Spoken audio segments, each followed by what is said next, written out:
Assalamualaikum, hai sobat farmasi semuanya. Selamat sore. Hari ini kita akan ketemu lagi di podcast yang selanjutnya, tapi dengan tema yang berbeda. Tema kali ini yaitu jauhi virusnya bukan orangnya, peran farmasis dalam layanan VCT gitu. Dan kalau kita lihat di sini kenapa kita mengangkat tema itu? Dengan mengangkat tema jauhi virusnya bukan orangnya dan peran farmasis dalam layanan VCT, kita akan membahas pentingnya tenaga atau peran farmasis gitu ya dalam edukasi, pencegahan dan pendampingan pasien. Melalui kegiatan ini atau podcast ini saya kenalkan pertama kali yaitu Bu Via gitu ya. Selamat Ya, datang Bu Via. terima kasih Bu Ika Iya, sudah mengundang sama-sama saya. gitu ya. Ini kita sudah tidak asing lagi Iya, ya dengan Bu betul. Sylvia Rizka Pratiwi. Saya bacakan sedikit ya terkait dengan CV beliau. Bu Via atau apoteker Sylvia Rizka Pratiwi ini adalah seorang apoteker yang berpraktek atau praktisi yang ada di Rumah Sakit UMM begitu. Kalau kita lihat dari pendidikan formalnya, ternyata Bu Via ini adalah alumni Betul dari Ibu, farmasi saya alumni dari UMM UMM, gitu Farmasi ya. UMM. S1 dan apotekernya yang Iya, dari iya, UMM pada tahun 2017 yang iya, apotekernya begitu. betul. Dengan OIPK-nya Tidak tiga perlu, tiga tidak lebih perlu. loh ini. Semuanya insya Allah betul. Mahasiswa farmasi sekarang udah Iya. jadi jago.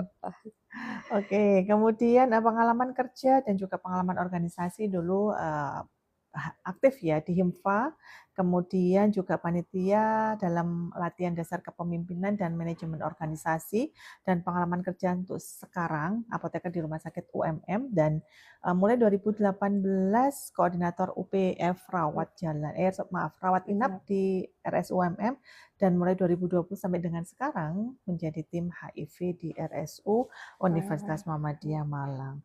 Mungkin Bu Fia mau menyapa dulu teman-teman dan Oke, sobat semuanya. sahabat semuanya, Farmasi UMM, perkenalkan saya dengan apoteker Via. Mungkin kalau rekan-rekan kalau ke rumah sakit pasti mungkin ketemu dengan saya ya kebetulan. Saya bulan di UPF Rawat Inap sebagai apoteker, koordinator di UPF Rawat Inap RSUMM seperti itu. Dan kebetulan saya diamani masuk dalam tim HIV juga di RSUMM seperti itu Ibu. Oh iya, sekarang aktif gitu ya Iya di betul. tim VCT itu Iya di ya. tim VCT. Di tim VCT.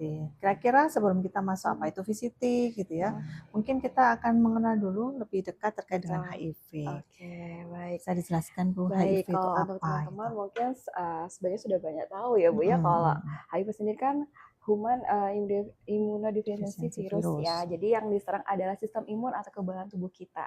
Mm. Apa itu yang di dalam tubuh? Biasanya sel darah putihnya yang diserang gitu. Jadi imunnya kita yang diserang. Nah, tidak jauh biasanya sering lemes gitu ya, penurunan imunitas gitu, nggak jarang sering sakit. Nah, tapi nggak hanya itu saja gitu ya. Kalau misalnya tidak dilakukan deteksi dini tadi dengan melakukan VCT terlebih dahulu, nah biasanya nanti akan progresnya semakin cepat, Bu. Semakin cepat gitu Betul. Jadi ya. dari HIV stage 1 stadium ya, stadium 1, 2, 3, 4 hingga sampai ke AIDS seperti itu. Apa bedanya HIV sama AIDS ya? Jadi kalau yang HIV itu kalau AIDS sudah ke seluruh tubuh ya Bu ya. Jadi Oke, penularannya sudah menyebar dan itu ya. sudah stadium finalnya yang Infeksi oportunistik persisnya gitu banyak, ya. lebih banyak betul. Jadi orang kalau misalkan apa namanya, kalau udah kekebalan tubuhnya Tubuhnya sudah down, turun sudah gitu ya, turun, maka mudah sekali betul, mudah sekali terserang terkena penyakit penyakit yang gitu, lain. yang Betul. lainnya. Itu disebut dengan infeksi oportunistik Opportunities, atau betul. HIV bisa menjadi ke AIDS AIDS, gitu. betul. Nah ini menjadi concern kita semua ya, Mm-mm. karena untuk saat ini, tetapi kalau dilihat dari perkembangan memang HIV itu sudah ada mulai tahun, kalau dari data gitu ya, Ya, tahun 1980-an gitu, kemudian menyebar ke beberapa negara negara. gitu Salah satu ya. di Indonesia. Salah satunya adalah Di di Indonesia Indonesia. Nah, juga. untuk penularannya kenapa sih orang bisa tertular HIV begitu? Mm-mm. Melalui apa gitu? Nah, mungkin kalau di masyarakat itu banyak mitos-mitos gitu ya, rekan-rekan Mm-mm. teman-teman yang kayak misalnya kalau misal tahu nih rekan kita atau siapapun yang terkena HIV atau kita bilangnya ODIF ya Bu ya, itu Mm-mm. kalau nggak mau jabatan tangan, nggak mau Oh, oh. pelukan atau misalnya aku nggak mau pakai alat makannya gitu ya, padahal itu sebenarnya mitos, tidak menyebarkan, tidak menularkan. Jadi untuk penularannya yang pertama berhubungan seksual yang Mm-mm. tidak semestinya, maksudnya tidak sama pasangan resminya suami Oke. istri gitu ya, pergaulan bebas gitu ya, Mm-mm. kemudian penggunaan jarum suntik ya. Terus salah satunya lagi adalah penggunaan obat-obat terlarang juga termasuk. Tato, Narkoba gitu ya masuk narkoba, juga karena kan bisa. suntik, jarum suntiknya, Suntik betul, ya, jarum oke. suntiknya. Terus tato itu juga Ibu, nah salah satunya seperti itu. Oh ya ya Sama ya. mungkin apa ya namanya kita bilangnya kalau suka sesama jenis Oh ya ya. seperti itu ada juga karena kelainan keterbelakangan Apa apa ya? namanya? LSL, Iya, ya. LSL lagi suka Menyebutnya lagi begitu. kita ya Ya, LSL LSL. gitu. Ya, memang tadi udah disebutkan dari Bu Fia ya beberapa faktor yang bisa menyebabkan bisa Betul. tertular dari penyakit HIV itu salah satunya adalah kita memang harus membatasi dari Betul, pergaulan gitu ya. pergaulan. Pergaulannya harus yang benar. Betul. Kemudian tidak melakukan seks bebas Ya, gitu. seks bebas. Kemudian juga tidak menggunakan jarum suntik ya betul. yang bergantian dengan temannya gitu. Terutama biasanya untuk narkoba gitu. Jadi hal-hal gitu, yang lagi negatif penggunaan, semua itu harus betul. dihilangkan jauh-jauh gitu ya. Jauh-jauh, betul Ibu, itu preventif itu dari awal gitu ya. Iya, betul-betul. Seperti itu. Kemudian lah ini kalau sudah kena HIV gitu kan orang kadang tidak merasa bahwa saya itu kena HIV gitu ya. Kemudian apa menggunakan bingung ya, saya harus kemana gitu. ya. Gimana Bu Fia Nah, kalau begitu? memang perlunya ini kesadaran untuk masyarakat, teman-teman juga, karena semuanya bahwa beberapa Paskes itu sudah membuka layanan VCT gitu, dari rumah sakit, puskesmas gitu, bisa membuka layanan VCT. Tapi itu tadi mungkin Bu, di awal kalau saya mau ngetes aja gitu ya, tes VCT saja kadang mungkin paradigma di masyarakat itu sudah mulai negatif nih, padahal hasilnya kan kita belum tahu ya, positif atau negatifnya gitu ya. Yang pertama memang harus dari diri kita sendiri untuk melakukan secara sukarela gitu ya, melakukan tes VCT karena tidak hanya tes aja, nanti ada pendampingan juga dari tim gitu ya, dari sebelum dan selama tes, setelah hasil tesnya pun ada pendampingan juga dari tim seperti itu. Iya. Nah itu berarti support dari tim VCT yang sangat luar biasa ya untuk pasien HIV. Jadi dengan tema kita yang jauhi virusnya bukan orangnya gitu. Ini sangat tepat sekali. Tetap kita harus rangkul. Iya, gitu harus ya. rangkul. Semuanya harus kita rangkul dengan baik begitu. Kalau dilihat di situ bahwa banyak peran yang ada di tim VCT, salah satunya adalah farmasis atau apoteker. Ini mempunyai peran yang sangat penting sekali di situ. Kira-kira apa ya peran dari tim farmasis? Terima kasih Wika. Jadi kalau sebenarnya untuk berjalan suatu VCT berjalan dengan baik itu tetap harus didukung oleh tim yang solid gitu ya. Benar tadi kata Bu Ika menyebutkan bahwa tidak hanya dari petugas farmasi atau farmasis atau apoteker, ada juga tenaga kesehatan yang lain, ada dokter, terus rekan kami yang perawat juga sebagai konselor gitu ya. Nah untuk tugasnya sendiri ya petugas farmasi, apoteker gitu. Yang pertama kita harus menjamin ketersediaannya, ketersediaan obatnya atau obat ARV-nya. Alhamdulillah Bu Ika untuk obatnya ini kita gratis karena obat program dari pemerintah. Jadi jangan takut untuk rekan-rekan atau teman-teman obatnya gratis gitu ya. Kemudian yang kedua kita bisa untuk melakukan edukasi dan konseling kepada pasien kita, audif kita, memastikan dengan benar bahwa obat tersebut diminum dengan tepat ya, tepat obat, tepat dosis ya, 5T1W ya mungkin kalau teman-teman udah tahu ya, seperti itu. Kemudian kita juga ikut andil untuk melakukan support gitu ya, masukan gitu. Kita bekerja sama merangkul ya pasien kita audit untuk memutuskan kapan waktu minum obat yang tepat gitu ya, tanpa mengganggu aktivitas sehari-hari gitu. Jadi mengikut sertakan. Dan kita juga biasanya untuk menanyakan juga pengawas minum obat atau PMO, betul ya. Jadi untuk mengetahui status kondisi klinis dari pasien tersebut itu siapa untuk mengingatkan. Misal bisa jadi Bu kayak misalnya audit tersebut berhalangan hadir, mungkin menghadiri rapat atau sebagainya, pasangannya mungkin yang mengambil itu bisa gitu. Yang penting kita sudah ada catatan kayak rekam medisnya gitu secara detail terkait kondisi terbaru pasien kita seperti itu. Ya, ini sangat penting ya. Berarti kalau dilihat dari beberapa tadi yang disebutkan sama saya panggilnya Mbak Fia aja ya, sama Mbak Fia gitu ya, apoteker Fia, bahwa salah satunya adalah PMO itu juga menjadi poin penting ya betul. untuk apa namanya pelayanan yang Iya, ada untuk di kepatuhan, kepatuhan, dari adherence. audifnya, betul. Karena pasien itu terutama kalau kita tahu lah ya, Mhm. you know lah ya gitu ya, Iya, bener. minum obat itu Susah ya, Bu, ya, susah gitu kan, dan apalagi ini ini seumur hidup, seumur Ibu, hidup betul, gitu seumur hidup. loh. Karena belum ada obat yang benar-benar menyembuhkan untuk kasus HIV ini. Jadi memang Gitu. harus minumnya seumur hidup. Pasti akan ada rasa bosan ya, Bu, ya? Ada rasa, Betul. betul betul. Ada rasa bosan gitu kan. Bosan, Kita makan nasi kadang bosan kan, bosan. maunya yang Betul, lain gitu maunya ya. yang lain, menu yang lain gitu Nah, ya, ini suruh betul. minum obat Nah, gitu kan ya. betul. Oke, jadi sekali lagi bahwa virus untuk HIV ini obatnya ARV, Iya, tetapi betul. ARV ini hanya untuk bisa apa namanya menekan Menekan saja gitu virusnya, ya, tidak bisa itu menyembuhkan. menghilangkan, menyembuhkan tidak ada. Ya, menyembuhkannya Betul. tidak ada. Oke, ini saya punya data nih, Bu Fia. Iya, Jadi dari penelitian gitu ya, saya izin buka dulu ya, oke. dari penelitian yang sudah pernah nih saya lakukan dengan sampelnya sekitar 400-an ya, 400-an lah ya gitu Iya, ya. Bu. Jadi dilihat dari apa namanya, demografi gitu ya, usia. Kalau yang paling banyak di sini adalah usianya di usia produktif Produktif, gitu, jadi usia betul. muda, betul ya Bu ya? Betul, iya. Usia muda di sekitar remaja Iya, remaja, akhir, ini akhir, banyak mahasiswa, sekali. banyak sekali, Dewasa betul. dewasa sekitar usia 36 sampai dengan 45 itu sekitar 32%, kemudian untuk yang dewasa awal 26 sampai dengan 35 tahun Iya, itu 34%. betul. Jadi Real di lapangan seperti itu, Ibu. gitu, Iya, iya betul. makanya. Kemudian jenis kelamin lah, ini kan Nah, juga dari data penelitian juga betul. menyebutkan bahwa jenis kelamin yang paling banyak, hampir 74% ini adalah laki-laki. Betul, Nah, LSL. karena LSL. Mungkin Iya, bisa apa namanya, salah satu berarti faktor faktor resikonya iya, dari risiko ini pertama. adalah dari LSL Iya, juga LSL gitu juga. ya. Selain LSL juga ya tadi berhubungan yang seks Mhm, bebas tadi atau mhm. mungkin tadi sang ibu ya, Oh sang gitu. ibu yang sedang hamil tapi tidak tahu kondisi status HIV-nya atau kesehatannya, Mhm. taunya nanti biasanya di tes akhir Bu, pada waktu mau Mmm, persalinan. Nah itu mhm kan mhm pasti mhm akan mhm.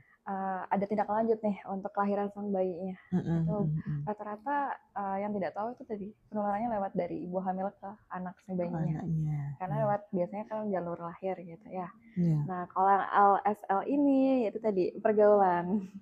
oke, Ya, jadi memang betul. harus ada apa namanya konsep yang intens banget dengan keluarga ya, Iya dukungan iya dari iya. keluarga Dukungan gitu. keluarga gitu Keluarga, ya. sahabat, teman terdekat gitu. Supaya Mhm. tidak ada penyimpangan-penyimpangan tadi. Penyimpangan tadi, betul Betul. betul. Ya ini menjadi concern kita semua gitu Betul. ya. Kita harus kembali lagi ke kodrat kita gitu Betul, ya. Kita harus kodratnya. menjaga Adam dan Hawa ya, pergaulan. Bu ya.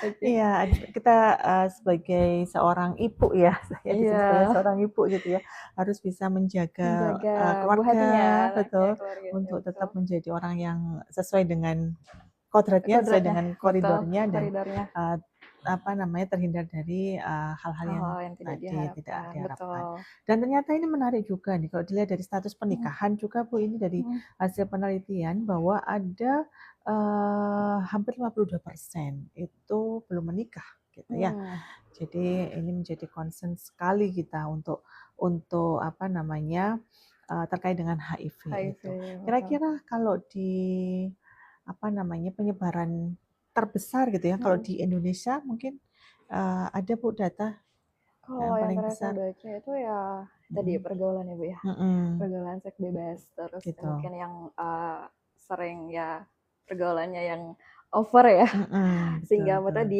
pengaruh alkohol dan sebagainya melakukan Mhm mhm. tindakan-tindakan yang tidak diharapkan gitu ya, berhubungan di luar nikah gitu ya, Iya iya. seperti itu. Iya.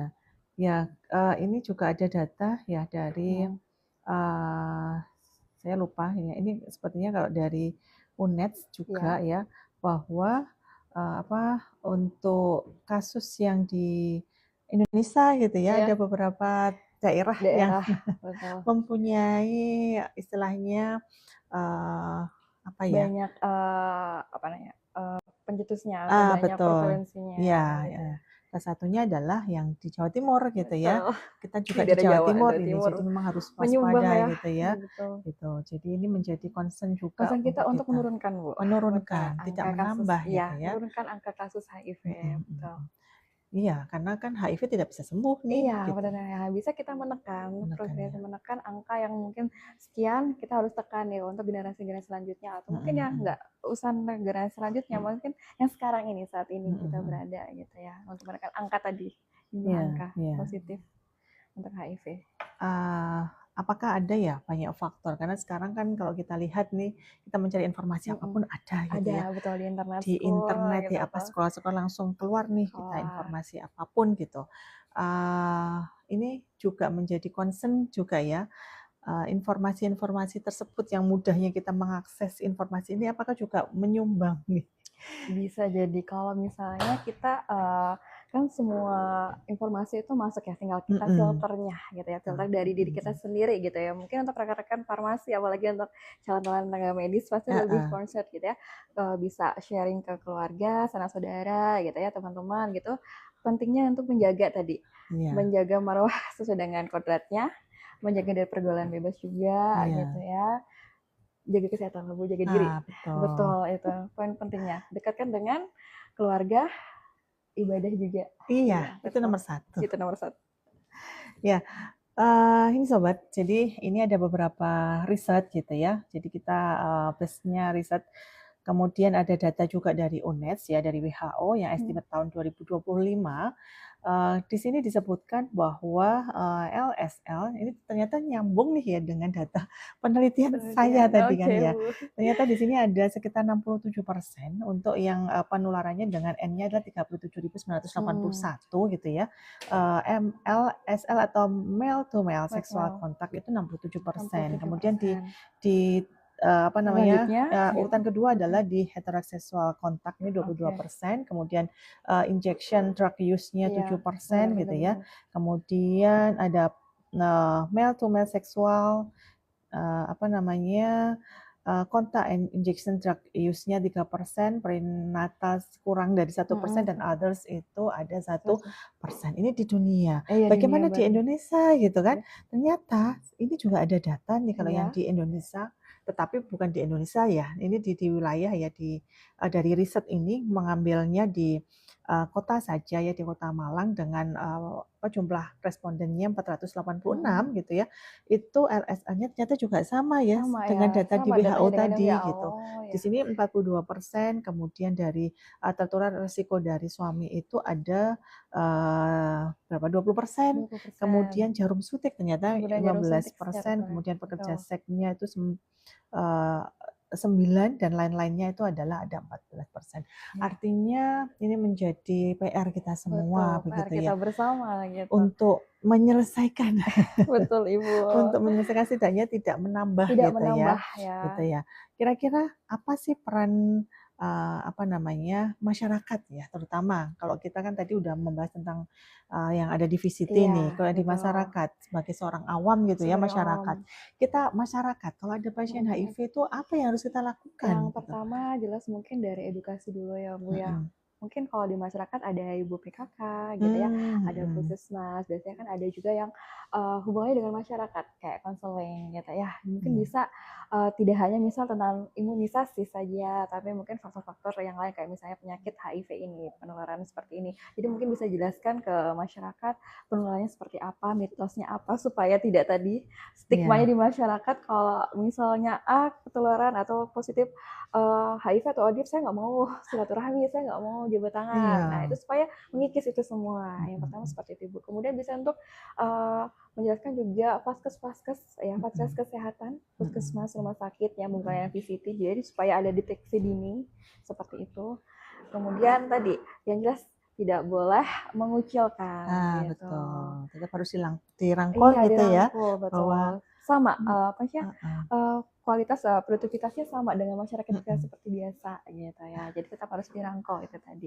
Jauhi virusnya, bukan orangnya. Itu sangat penting sekali ya untuk tetap menjaga mereka menjadi orang yang tetap normal hidupnya seperti itu. Seperti biasa. Ya. Gitu. Nah, stigma ini kan memang sangat sulit gitu ya, bisa dibilang begitu ya. Memang tema ini sangat sangat penting sekali bahwa virusnya itu yang harus kita jauhi, tetapi bukan orangnya. Tetapi ini sangat sulit gitu ya Bu ya, benar nggak sih Bu? Bener banget Ibu, di lapangan masih banyak gitu. Masih banyak yang stigmanya masih negatif, jadi mungkin ada beberapa sampai akhirnya berobatnya itu di luar kota, gitu. seperti Ya, itu. ya, Jadi ya. itu tadi, karena realnya di lapangan masyarakat masih seperti itu. Padahal dari Waduk sendiri kan juga sama ya, maksudnya pingin hidupnya berkualitas gitu ya. Didorong dari motivasi diri sendiri, keluarga, pasangan, harapannya dengan masyarakat atau lingkungan sekitarnya juga mendukung sportif seperti itu. Ya betul sekali ya. Dukungan dari keluarga, kemudian juga dari pengobatan. Karena pengobatan ini menjadi kunci gitu ya, atau obat untuk pasien HIV itu namanya ARV atau antiretroviral ya. ARV kalau dilihat di sini mungkin bisa secara umum gitu ya Bu ya, pengobatannya minumnya itu seperti apa, obatnya itu apa gitu. Karena tadi mungkin sudah sempat saya singgung di awal Bu, untuk pengobatannya gratis ya. Dapatnya ini dari pemerintah ya, obat program. Jadi untuk obatnya sendiri ARV-nya itu ada 2 regimen ya. Jadi regimen yang pertama ada TLE, tenofovir lamivudin efavirenz. Kemudian regimen yang terbaru Bu, karena efek sampingnya yang sebelumnya yang TLE ini lebih kayak mual, muntah gitu ya. Yang keluaran terbaru ada ARV TLD, tenofovir lamivudin dolutegravir. Jadi efeknya lebih minim nih ke pasiennya. Kebetulan karena kombinasi ini jadi bentuknya sediaannya kaplet Ibu. Jadi satu aja, jadi fixed dose combination. Jadi 3 jenis macam obat jadikan satu kaplet. Jadi minumnya nanti biasanya sehari 1 kali setelah makan. Nah, untuk waktunya ini yang harus kita rembukan bareng sama pasiennya, waktu pagi hari, siang atau malam hari. Karena ada beberapa memang case di lapangan Ibu, kita sarankan untuk pagi hari ternyata beliaunya aktivitasnya lumayan padat sehingga agak sedikit mengganggu karena efek samping dari obatnya, sehingga akhirnya kita ganti ke yang malam. Tapi tetap kita harus konsultasi juga, asesnya pengetahuan juga DPJP atau dokternya juga, seperti itu. Artinya penggunaan obat itu karena ini kan nggak boleh lewat Nggak gitu boleh ya. lewat, Nggak boleh lewat, jadi harus pada waktu yang sama, di jam yang sama. Betul. Sama. Untuk pengobatan awal itu ada beberapa efek samping yang bisa terjadi mungkin Bu? Ya, jadi kalau di awal biasanya kami dari petugas farmasi apotekernya pasti menginfokan di awal bahwa obat ini diminumnya sehari 1 kali setelah makan. Efek samping yang mungkin atau efek yang muncul yang tidak diharapkan seperti kayak mual, diare, rambut rontok, atau mungkin kayak anemia gitu ya, atau susah tidur, bahkan ada yang susah tidur, itu mungkin kita sampaikan di awal. Bukan maksud kami untuk menakut-nakuti, tidak. Jadi untuk preventif di awal.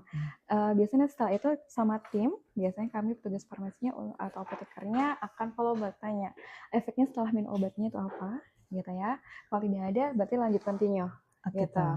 Kalau misalnya pun ada efek, itu langsung biasanya kita akan konsulkan ke tim, karena di dalam tim kan tadi ada tenaga kesehatan yang lainnya, ada tenaga medis juga, jadi dokter, teman-teman perawat, kita jadi konsul bareng. Effort gimana penanganan untuk satu ODIF ini, seperti itu.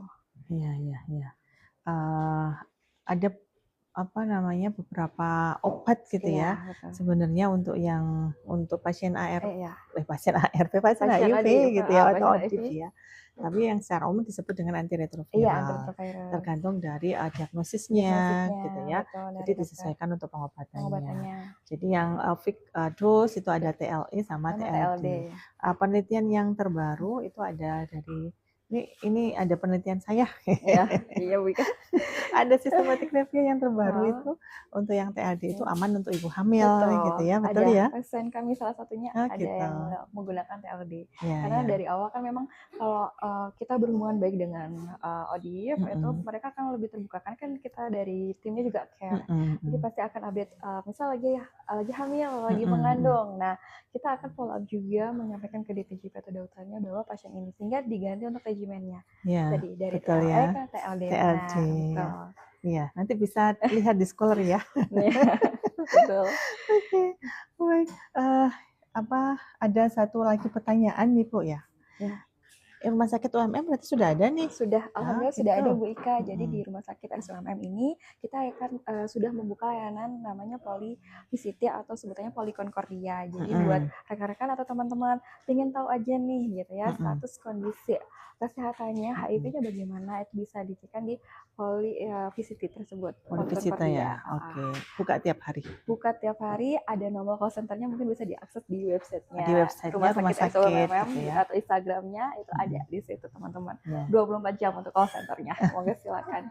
Seperti Iya, itu. kalau hanya bertanya-tanya kan nggak masalah ya, Boleh, tapi iya, mudah-mudahan nggak apa-apa. tidak ya, Iya, gitu ya. pokoknya kita harus Iya. jaga diri. Jaga diri. Ini pesan dari mungkin pesan dari Bu Via sebelum kita tutup. Oke, baik.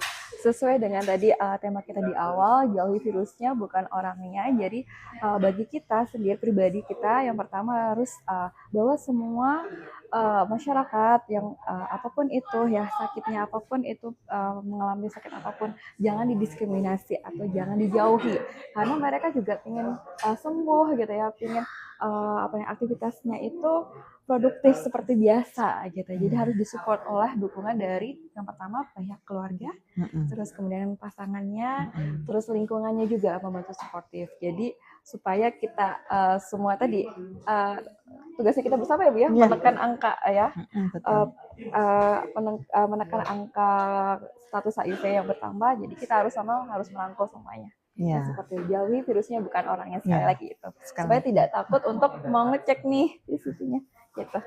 Baik, sobat semuanya, itu tadi pesan yang paling terakhir gitu ya dari Bu Via bahwa jauhi virusnya, sekali lagi jauh virusnya bukan orangnya, gitu kan. Kita semua harus bisa merangkul. Ya orang yang sudah mungkin ada ya, orang terdekat kita yang sudah kena HIV, tetapi yang baru tidak gitu ya. Jadi kita harus tetap menjaga pergaulan kita, kemudian menjaga keimanan kita gitu ya, dan menjaga dari semua hal-hal yang tidak negatif. baik. Pilih teman yang benar, pilih teman atau lingkungan yang baik gitu ya, agar kita bisa selamat.